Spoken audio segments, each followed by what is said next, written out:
Hi guys, and welcome back to the channel. You know, one of the most scary things when collecting watches and when you're actually loud about it and when you talk about your hobby is when people ask of your opinion or advice. Since I'm not an expert and I'm just really enjoying the hobby like everyone else, and actually I'm just enjoying making videos and editing, that's why I'm doing this YouTube stuff. It doesn't make me an expert in any way, but sometimes it can come off like that, and sometimes people ask for my advice, and sometimes I give them my advice, but I'm really telling them that I'm not an expert and I usually don't know what I'm talking about at all. But a couple of years ago, my brother-in-law wanted to buy a watch. He wanted a beater, a watch that could take a lot of beating, but still he wanted to buy a good brand, something like a Breitling or an Omega, not a Rolex, because he wasn't ready to pay that kind of money for his watch. And we actually ended up at a pawn shop here in Sweden, and we ended up buying this bad boy, the Breitling Chrono Super Ocean. As you can see, it's a really hefty box, and inside is a really big boy of a watch. So let's flip the camera around and see what we have inside here and talk about it. And here it is, the monstrous Breitling box. It's a real humongous beast of a box, and it weighs, I probably think, I don't know, I'm not gonna even do an estimate of the weight here. It's heavy. It's by far the heaviest box I've actually ever held in my hand. Or no, not quite. I've actually had one heavier box. It was the Breitling Super Avenger. That was a heavier box, if I remember it correctly. Anyway, today I'm wearing the G-Shock GBX 100, the surfer watch. I'm really loving this teal color, and I have some cool things to say about this watch, but also one or two negative things, but we'll get to that in the review. We're here to focus on this one, the Breitling, and let's focus on it. Let's open it up. You see the airplanes everywhere, and there we have it. You know, when I first bought my first Breitling, I got a similar box inside, and they said that this box was made of bakelite. Bakelite, I don't know what it's called in English, but it's a special kind of plastic. It's almost like a shiny black piano. Really nice looking. This is a standard Breitling box. I'm just going to put it aside here for a second. And inside we have the usual little folder with all the warranty cards, instructions manual, the chronometer certificate, service kit, and we have the instructions manual, and yeah, it's all in there. Here we have the warranty card. Let's take a look at the watch and the box. Here we have it, really shiny and in really great condition.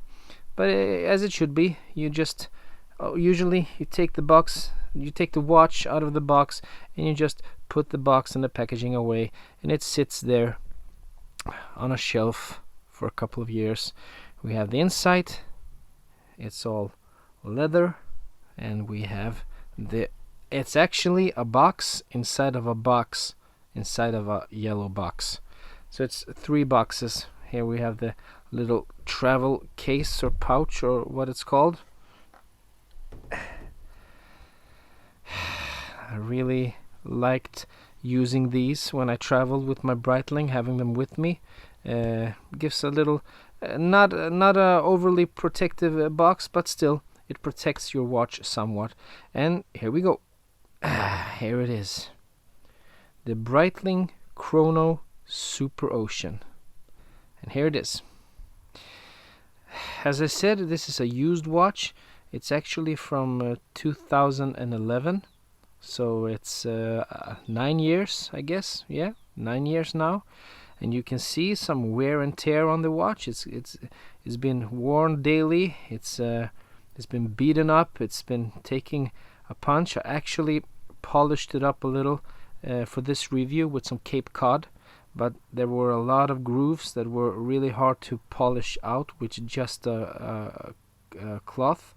But still, I gave it back some of its former shine, and it's actually looking pretty good. As you can see, that blue dial with the circular pattern inside, looking good.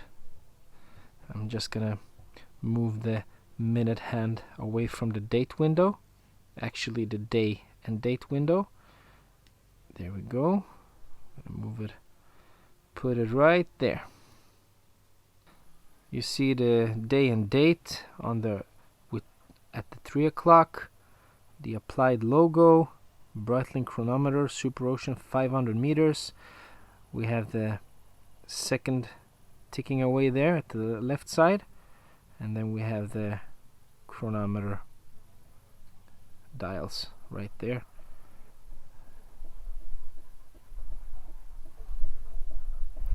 I'm going to show you the back.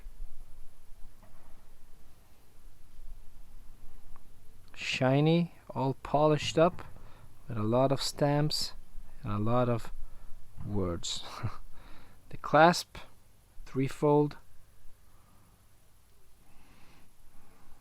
Let's go through the specifics. We have a diameter 42 millimeters.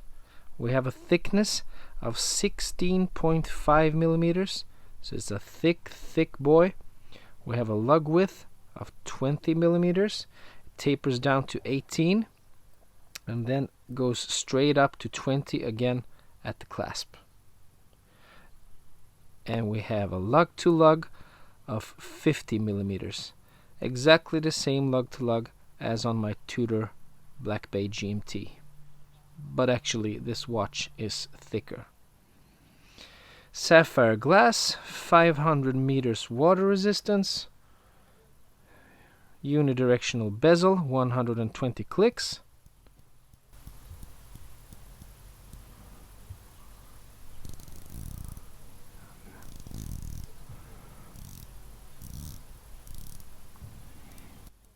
I really like the bezel action on Breitlings. They're precise, they always lock in place, always aligned, no problem rotating them. They're stiff enough to hold themselves in place, but soft enough to be able to be turned around without any greater force. There we have it. It's centered. Yep, it is. Inside this watch we have the Breitling 13 movement, I think they call it. Is actually a Valjoux 7750. Chronometer date, 42 hours power reserve. And the weight of only the watch is 117 grams. I think it has to be only the watch. I actually just googled the weight and I found 117 grams, but that has to be only the watch without the bracelet, because I'm feeling the bracelet isn't really that heavy, but the watch is really heavy. As you can see, the bracelet is all polished. This watch is actually polished all around. We actually don't have any brushed areas except for the bezel. Breitling 1884, threefold clasp, locks in place. We have the Breitling logo there. It's actually a really short clasp on the outside, and you know my opinion about short clasps. I don't like them. I like my clasps to be a little longer because it gives a good balance to the watch when wearing it. But it is what it is. It is my watch.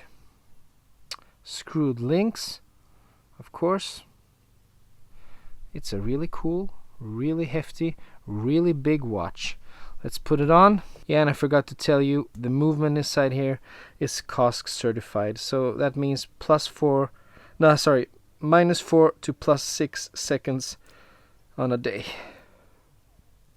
Put it on. Yeah, and we have actually 4 points of micro adjustment right there. As you can see, fits good on my hand, 42 millimeters. Uh, I have it. Actually. I've sized it up to sit quite tight on my wrist, because when you have a watch with this kind of bulk on the top, it's usually very common for it to be unbalanced, to jingle around all around. But if you size it up quite tightly, it sits in place. Sure, it gets a little uncomfortable during the day if you get hot and your wrist gets a little bigger, but I prefer that uncomfortability than the one with the watch. As soon as you turn your wrist, it's gonna be hanging out here or dangling out here. This is a good fit for me. I've been. It's actually the afternoon, so my wrist is already a little swollen. So it's a good fit for me as it is right now. But as you can see, it's a really thick watch. It has a lot of presence, and I love that blue, almost grayish blue in some lights dial. It's a really nice dial. It's a busy watch. But actually, I think with the bezel being in all in steel, and all the markers just being engraved in that steel, it makes the bezel look a little more subdued and actually makes the watch look a little less busy. If you could just imagine having a blue bezel with white markings, that would be too much. It's already enough happening with this dial. And I have always loved the chronometer second hand with the Breitling logo on the one of not at the point but at the other end. I love that detail with Breitlings. Let's just try the chronometer out. And actually everything is screwed here. We have a screwed crown and we have screwed pushers for the chronometer and for the reset button. So let's start it. There it goes. Functions really good. This is a 9-year-old watch, hasn't been serviced yet, and still works like a charm. We're gonna stop it, reset, and there it goes. Resets back to 0. Perfectly aligned. And we have to push these back because of the water resistance, I guess. You know, I have a special relationship with Breitling because when I started my college years or university years, I don't know what it's called in English. I think I went to university to become a teacher. When I started my education to become a teacher, I didn't take any student loans because I told myself I'm gonna work as much as I can on the side of my education. I had a part-time work as a cleaner, and then I worked at a video shop, and I just worked as much as I could to not take a loan. And I told myself that when I'm finished with my education, I'm gonna buy myself a Breitling. And without having a loan, that would be possible. And when I finished my education, I actually met my future wife, which is my wife now, and I spent all my money on my life's greatest journey. We went to the United States. We were there for a month. We were in New York, Washington, Florida, and we went on a cruise, and I spent all my money there.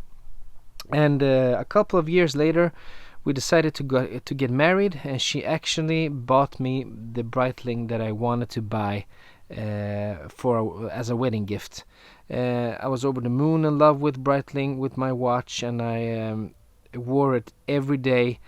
And it was a two-tone watch with rose gold, a Chronomat Evolution, and actually I ended up getting tired of it in the end. Somehow my taste changed, and I really couldn't stand two-tone watches anymore.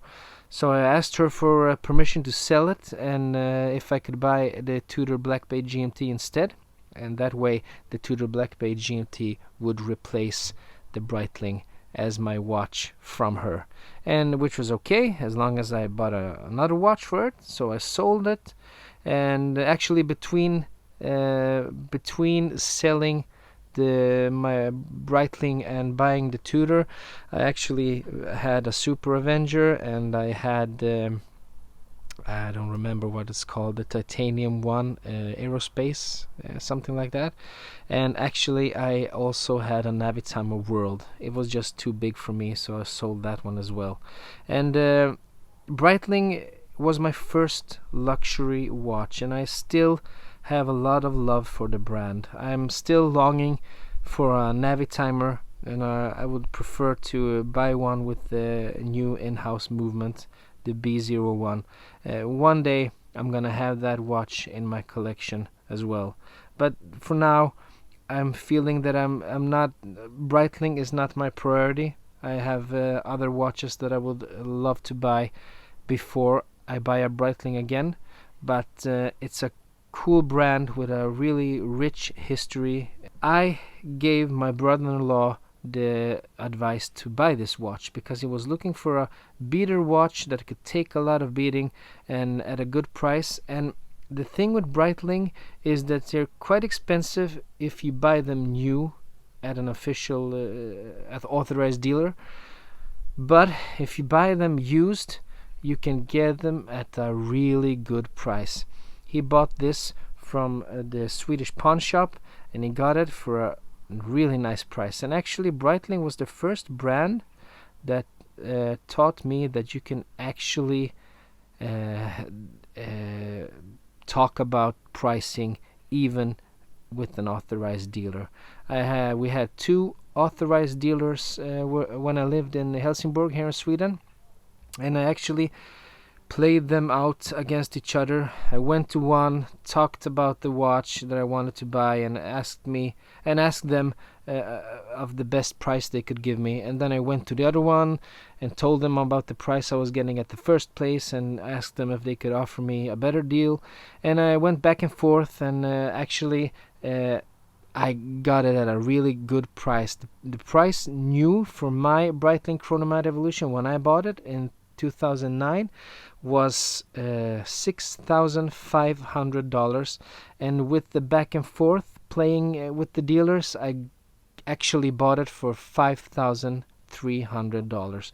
So that was a price difference of $1,200, and that's pretty good in my opinion for a new watch bought at an authorized dealer. So you can actually get Breitlings for a really good price, even if you're buying them new from the dealers. You just have to talk a little, be nice, and they'll do something for you, I guess, because a lot of Breitlings are not really flying off the shelves like a lot of other brands. They're sitting there for months, maybe for a year, and when push comes to shove, I think it's called, the dealers want to get rid of the old stock, and you can get a really nice price.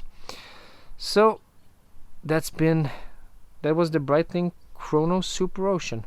Beefy, cool watch, shiny as hell, but yeah, it is a Breitling after all.